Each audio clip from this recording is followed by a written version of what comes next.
ವಿಡಿಯೋವನ್ನು ವೀಕ್ಷಿಸುತ್ತಿರುವ ನಿಮಗೆ ನಮಸ್ಕಾರಗಳು. 26-27ನೇ ಸಾಲಿನ MHRD UDAIS ಪ್ಲಸ್ ನಲ್ಲಿ ನಿಮ್ಮ ಶಾಲೆಯ ಸ್ಕೂಲ್ ಪ್ರೊಫೈಲ್ ಅಂಡ್ ಫೆಸಿಲಿಟಿಯನ್ನ ಯಾವ ರೀತಿಯಾಗಿ ಅಪ್ಡೇಟ್ ಮಾಡಬೇಕು ಅನ್ನೋದನ್ನ ಈ ಒಂದು ವಿಡಿಯೋದಲ್ಲಿ ತಿಳಿದುಕೊಳ್ಳೋಣ. ಹಾಗೆ ನೀವು ಇನ್ನೂ ನನ್ನ ಒಂದು ಯೂಟ್ಯೂಬ್ ಚಾನಲ್ಗೆ ಸಬ್ಸ್ಕ್ರೈಬ್ ಮಾಡ್ಕೊಂಡಿಲ್ಲವೆಂದರೆ ಸಬ್ಸ್ಕ್ರೈಬ್ ಮಾಡ್ಕೊಳ್ಳಿ ಮತ್ತು ವಿಡಿಯೋ ಇಷ್ಟವಾದ್ರೆ ದಯವಿಟ್ಟು ಒಂದು ಲೈಕ್ ಅನ್ನ ನೀಡಿ. ಪ್ರೊಫೈಲ್ ಅಂಡ್ ಫೆಸಿಲಿಟಿ ಅಪ್ಡೇಟ್ ಮಾಡಲು ನಿಮ್ಮ ಮೊಬೈಲ್ ಅಥವಾ ಕಂಪ್ಯೂಟರ್ ನಲ್ಲಿ ಯಾವುದಾದ್ರೂ ಒಂದು ವೆಬ್ ಬ್ರೌಸರ್ ಅನ್ನ ಓಪನ್ ಮಾಡ್ಕೊಳ್ಳಿ. ಅದರಲ್ಲಿ UDAIS ಪ್ಲಸ್ ಅಂತ ಟೈಪ್ ಮಾಡಿ ಸರ್ಚ್ ಮಾಡಿ. ಅವಾಗ ನಿಮ್ಗೆ ಈ ರೀತಿಯಾದಂತಹ ಹಲವು ಹೈಪರ್ ಲಿಂಕ್ ಗಳು ಡಿಸ್ಪ್ಲೇ ಆಗ್ತವೆ. ಇದರಲ್ಲಿರುವಂತಹ UDAIS ಪ್ಲಸ್ ಲಿಂಕ್ ಮೇಲೆ ಕ್ಲಿಕ್ ಮಾಡಿ. ಅವಾಗ ನಿಮ್ಗೆ ಈ ರೀತಿಯಾದಂತಹ MHRD UDAIS ಪ್ಲಸ್ ನ ಪೋರ್ಟಲ್ ಓಪನ್ ಆಗುತ್ತೆ. ಅಥವಾ ನೀವು udais+.gov.in ಅಂತ ಟೈಪ್ ಮಾಡಿ ಸರ್ಚ್ ಮಾಡಿದ್ರು ಕೂಡ ಡೈರೆಕ್ಟ್ ಆಗಿ ನಿಮ್ಗೆ ಈ ಒಂದು ಪೋರ್ಟಲ್ ಓಪನ್ ಆಗುತ್ತೆ. ಇದರಲ್ಲಿ ನೀವು login for all modules menu ಮೇಲೆ ಕ್ಲಿಕ್ ಮಾಡಿ. ನಂತರ ಸೆಲೆಕ್ಟ್ ಸ್ಟೇಟ್ ಫಾರ್ ಲಾಗಿನ್ ಅನ್ನುವ ಸ್ಕ್ರೀನ್ ಡಿಸ್ಪ್ಲೇ ಆಗುತ್ತೆ. ಇದರಲ್ಲಿ ಕರ್ನಾಟಕ ಅಂತ ಸೆಲೆಕ್ಟ್ ಮಾಡಿಕೊಂಡು ಇಲ್ಲಿರುವಂತಹ ಗೋ ಬಟನ್ ಮೇಲೆ ಕ್ಲಿಕ್ ಮಾಡಿ. ಅವಾಗ ನಿಮ್ಗೆ ಈ ರೀತಿಯಾದಂತಹ ಸ್ಕ್ರೀನ್ ಡಿಸ್ಪ್ಲೇ ಆಗುತ್ತೆ. ಇದರಲ್ಲಿ ನೀವು ನಿಮ್ಮ ಶಾಲೆಯನ್ನು ಲಾಗಿನ್ ಆಗಲು ಇಲ್ಲಿರುವಂತಹ ಪ್ರೊಫೈಲ್ ಅಂಡ್ ಫೆಸಿಲಿಟಿಯಲ್ಲಿನ ಲಾಗಿನ್ ಬಟನ್ ಮೇಲೆ ಕ್ಲಿಕ್ ಮಾಡಿ. ಅವಾಗ ನಿಮ್ಗೆ ಈ ರೀತಿಯಾದಂತಹ ಒಂದು ಲಾಗಿನ್ ಪೇಜ್ ಡಿಸ್ಪ್ಲೇ ಆಗುತ್ತೆ. ಇದರಲ್ಲಿ ನೀವು ನಿಮ್ಮ ಶಾಲೆಯ ಯೂಸರ್ ನೇಮ್ ಅನ್ನ ಎಂಟ್ರಿ ಮಾಡಬೇಕು. ಅದೇ ರೀತಿ ಪಾಸ್ವರ್ಡ್ ಅನ್ನ ಎಂಟ್ರಿ ಮಾಡುವುದರ ಮೂಲಕ ಇಲ್ಲಿ ಡಿಸ್ಪ್ಲೇ ಆಗುತ್ತಿರುವಂತಹ ಕ್ಯಾಪ್ಚಾ ಕೋಡ್ ಅನ್ನ ಈ ಒಂದು ಟೆಕ್ಸ್ಟ್ ಬಾಕ್ಸ್ ನಲ್ಲಿ ಎಂಟ್ರಿ ಮಾಡುವುದರ ಮೂಲಕ ಈ ಒಂದು ಸೈನ್ ಇನ್ ಬಟನ್ ಮೇಲೆ ಕ್ಲಿಕ್ ಮಾಡಿ. ಅವಾಗ ನಿಮ್ಗೆ ಈ ರೀತಿಯಾದಂತಹ ಒಂದು ಹೋಮ್ ಪೇಜ್ ಡಿಸ್ಪ್ಲೇ ಆಗುತ್ತೆ. ಇದರಲ್ಲಿ ನೀವು ನಿಮ್ಮ ಶಾಲೆಯ ಪ್ರೊಫೈಲ್ ಅಂಡ್ ಫೆಸಿಲಿಟಿ ಅಪ್ಡೇಟ್ ಮಾಡಲು ಇಲ್ಲಿರುವಂತಹ ಡಾಟಾ ಕ್ಯಾಪ್ಚರ್ ಮೆನು ಮೇಲೆ ಕ್ಲಿಕ್ ಮಾಡಿ. ನಂತರ ನಿಮ್ಗೆ ಈ ರೀತಿಯಾದಂತಹ ಸ್ಕ್ರೀನ್ ಡಿಸ್ಪ್ಲೇ ಆಗುತ್ತೆ. ಇದರಲ್ಲಿ ಸೆಕ್ಷನ್ 1 ಸ್ಕೂಲ್ ಪ್ರೊಫೈಲ್ ನಲ್ಲಿ ಒಟ್ಟು 7 ಫಾರ್ಮ್ಗಳಿದಾವೆ. ಸೆಕ್ಷನ್ 2 ನಲ್ಲಿ 4 ಫಾರ್ಮ್ಗಳಿದಾವೆ.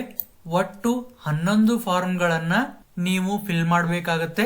ನೀವು ಪ್ರಪ್ರಥಮವಾಗಿ ಓಪನ್ ಮಾಡಿದಾಗ over all status need updation ಅಂತ ಇರುತ್ತೆ ಮತ್ತು ಸರ್ಟಿಫಿಕೇಶನ್ ಸ್ಟೇಟಸ್ ನಾಟ್ ಸರ್ಟಿಫೈಡ್ ಅಂತ ಇರುತ್ತೆ. ಫಾರ್ಮ್ ಗಳನ್ನ ಅಪ್ಡೇಟ್ ಮಾಡಲು ನೀವು ಫಾರ್ಮ್ ನೇಮಿನ ಮೇಲೆ ಕ್ಲಿಕ್ ಮಾಡಬೇಕು.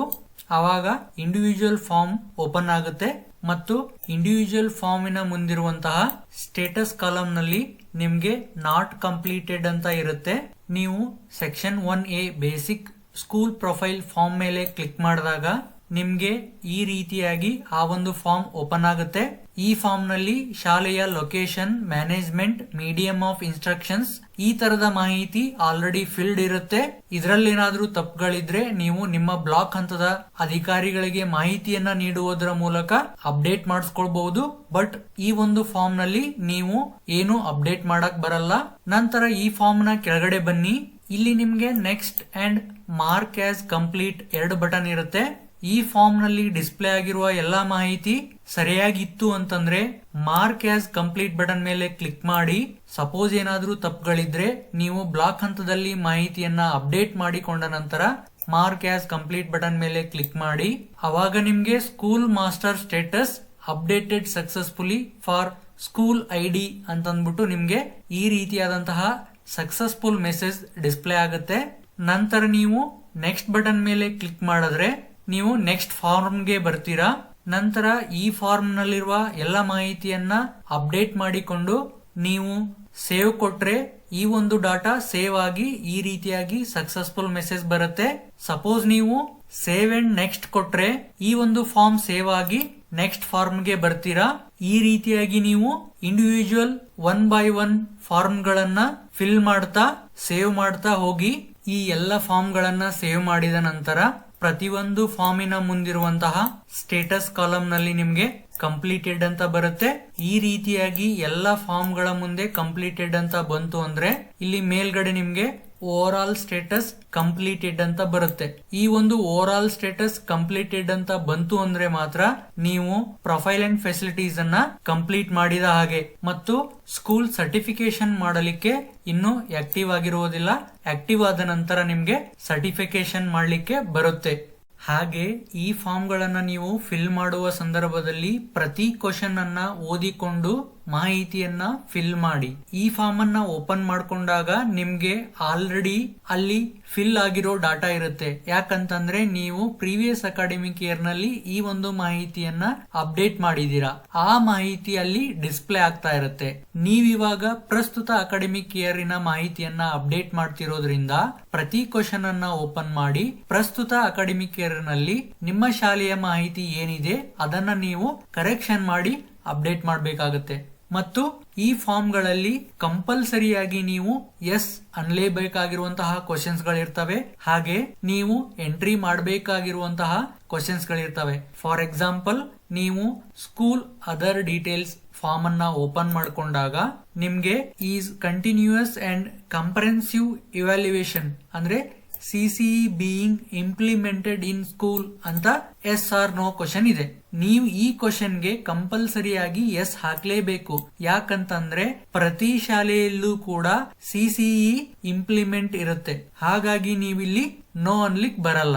ಅದೇ ರೀತಿ ನೀವು anganwadi, SMC or SDMC other details form ಅನ್ನ ಓಪನ್ ಮಾಡ್ಕೊಂಡಾಗ ಇದರಲ್ಲಿ details of visits to the school during previous academic year ಅಂತ ಅಂದ್ಬಿಟ್ಟು ಒಂದು ಕ್ವಶನ್ ಇದೆ. ಇದರಲ್ಲಿ ನಂಬರ್ ಆಫ್ ಅಕಾಡೆಮಿಕ್ ಇನ್ಸ್ಪೆಕ್ಷನ್ಸ್ ಅಂತ ಕ್ವಶನ್ ಇದೆ.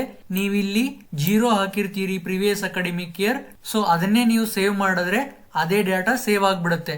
ಸಪೋಸ್ ಈ ವರ್ಷ ನಿಮ್ಗೆ ಅಕಾಡೆಮಿಕ್ ಇನ್ಸ್ಪೆಕ್ಷನ್ಸ್ ಏನಾದ್ರೂ ಆಗಿದ್ರೆ ಎಷ್ಟ್ ನಂಬರ್ ಅನ್ನೋದನ್ನ ನೀವು ಎಂಟ್ರಿ ಮಾಡಬೇಕಾಗತ್ತೆ.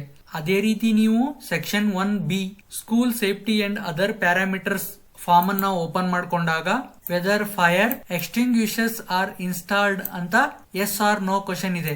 ಸೊ ನೀವಿಲ್ಲಿ ಕಂಪಲ್ಸರಿಯಾಗಿ ಎಸ್ ಅನ್ಲೇಬೇಕು. ಯಾಕಂತಂದ್ರೆ ಪ್ರತಿ ಶಾಲೆಯಲ್ಲೂ ಕೂಡ ಅಗ್ನಿನಂದಕ ಇರ್ಲೇಬೇಕು ಅಂತ ಇರುತ್ತೆ. ಸಪೋಸ್ ಅದೇನಾದ್ರೂ ಎಕ್ಸ್ಪೈರಿ ಆದ್ರೂ ಕೂಡ ಅದನ್ನ ರೀಫಿಲ್ ಮಾಡಿ ನಿಮ್ಮ ಶಾಲಾ ಹಂತದಲ್ಲಿ ಇಡಬೇಕು ಅಂತ ಇರುತ್ತೆ. ಹಾಗಾಗಿ ನೀವು ಇಲ್ಲಿ ಎಸ್ ಅನ್ಲೇಬೇಕು, ನೋ ಅನ್ಲಿಕ್ ಬರಲ್ಲ.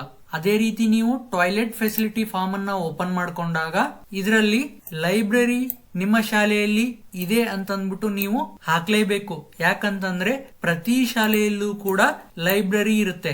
ಅದಕ್ಕೆ ಪ್ರತ್ಯೇಕ ಕೋಣೆ ಇರದೇ ಇರಬಹುದು, ಆದ್ರೆ ಶಾಲೆಯಲ್ಲಿ ಲೈಬ್ರರಿ ಇದ್ದೇ ಇರುತ್ತೆ. ಸೊ ಎಸ್ ಅಂದ್ಬಿಟ್ಟು ಆ ಲೈಬ್ರರಿಯಲ್ಲಿ ಎಷ್ಟು ಪುಸ್ತಕಗಳಿದಾವೆ ಅನ್ನೋದನ್ನ ನೀವು ಎಂಟ್ರಿ ಮಾಡಲೇಬೇಕಾಗುತ್ತೆ. ಹಾಗಾಗಿ ಈ ಫಾರ್ಮ್ ಗಳಲ್ಲಿರುವ ಎಲ್ಲ ಕ್ವಶನ್ಸ್ ಗಳನ್ನು 1 by 1 ಆಗಿ ಓದಿ ಪ್ರಸ್ತುತ ಅಕಾಡೆಮಿಕ್ ಇಯರ್ ನಲ್ಲಿರುವಂತಹ ನಿಮ್ಮ ಶಾಲೆಯ ಮಾಹಿತಿಯನ್ನ ಅಪ್ಡೇಟ್ ಮಾಡಿ ಸೇವ್ ಮಾಡಿ. ಸಪೋಸ್ ನಿಮ್ಗೆ ಈ ಫಾರ್ಮ್ ಗಳಲ್ಲಿರುವಂತಹ ಕ್ವಶನ್ಸ್ ಗಳು ಇಂಗ್ಲಿಷ್ ನಲ್ಲಿರೋದ್ರಿಂದ ಅರ್ಥ ಆಗದೇ ಇದ್ದರೆ ಆ ಕ್ವಶನ್ಸ್ ಗಳನ್ನ ನೀವು ಈ ರೀತಿ ಸೆಲೆಕ್ಟ್ ಮಾಡಿಕೊಳ್ಳುವುದರ ಮೂಲಕ ಕಾಪಿ ಮಾಡ್ಕೊಳ್ಳಿ. ನಂತರ ಗೂಗಲ್ ಟ್ರಾನ್ಸ್ಲೇಟರ್ ಅನ್ನ ಓಪನ್ ಮಾಡ್ಕೊಳ್ಳಿ ಅಥವಾ ನಿಮ್ಗೆ ಗೊತ್ತಿರುವ ಟ್ರಾನ್ಸ್ಲೇಟರ್ ಅನ್ನ ಓಪನ್ ಮಾಡ್ಕೊಳ್ಳಿ. ನೀವಿಲ್ಲಿ ಇಂಗ್ಲಿಷ್ ಟು ಕನ್ನಡ ಅನ್ನೋದನ್ನ ಸೆಲೆಕ್ಟ್ ಮಾಡ್ಕೊಳ್ಳಿ. ನಂತರ ಆ ಕ್ವಶನ್ ಅನ್ನ ನೀವು ಪೇಸ್ಟ್ ಮಾಡಿ ಅದು ನಿಮ್ಗೆ ಕನ್ನಡದಲ್ಲಿ ಟ್ರಾನ್ಸ್ಲೇಟರ್ ಆಗಿ ಈ ರೀತಿಯಾಗಿ ನೀವು ಆ ಒಂದು ಕ್ವಶನ್ ಅನ್ನ ಅರ್ಥ ಮಾಡಿಕೊಂಡು ಸರಿಯಾದ ಮಾಹಿತಿಯನ್ನ ಅಪ್ಡೇಟ್ ಮಾಡಿ. ಇದಿಷ್ಟು ಈ ಒಂದು ವಿಡಿಯೋದಲ್ಲಿ ಯಾವ ರೀತಿಯಾಗಿ UDays Plus ನ ಪ್ರೊಫೈಲ್ ಅಂಡ್ ಫೆಸಿಲಿಟಿಯನ್ನ ಅಪ್ಡೇಟ್ ಮಾಡಬೇಕು ಅನ್ನೋದನ್ನ ತಿಳ್ಕೊಂಡ್ವಿ. ಈ ವಿಡಿಯೋ ನಿಮ್ಗೆ ಇಷ್ಟವಾಗಿದೆ ಎಂದು ಭಾವಿಸ್ತೀನಿ. ಇಷ್ಟವಾದ್ರೆ ಒಂದು ಲೈಕ್ ಅನ್ನ ನೀಡಿ ಮತ್ತು ನಿಮ್ಮ ಸ್ನೇಹಿತರೊಂದಿಗೂ ಶೇರ್ ಮಾಡ್ಕೊಳ್ಳಿ. ಈ ಒಂದು ವಿಡಿಯೋಗೆ ಸಂಬಂಧಪಟ್ಟ ಕ್ವಶನ್ಸ್ ಗಳೇನಾದ್ರೂ ಇದ್ರೆ ಕೆಳಗಡೆ ಕಮೆಂಟ್ ಬಾಕ್ಸ್ ನಲ್ಲಿ ಕಮೆಂಟ್ ಮಾಡಿ. ವಿಡಿಯೋವನ್ನು ಪೂರ್ತಿಯಾಗಿ ನೋಡಿದ್ದಕ್ಕಾಗಿ ತಮಗೆ ಧನ್ಯವಾದಗಳು.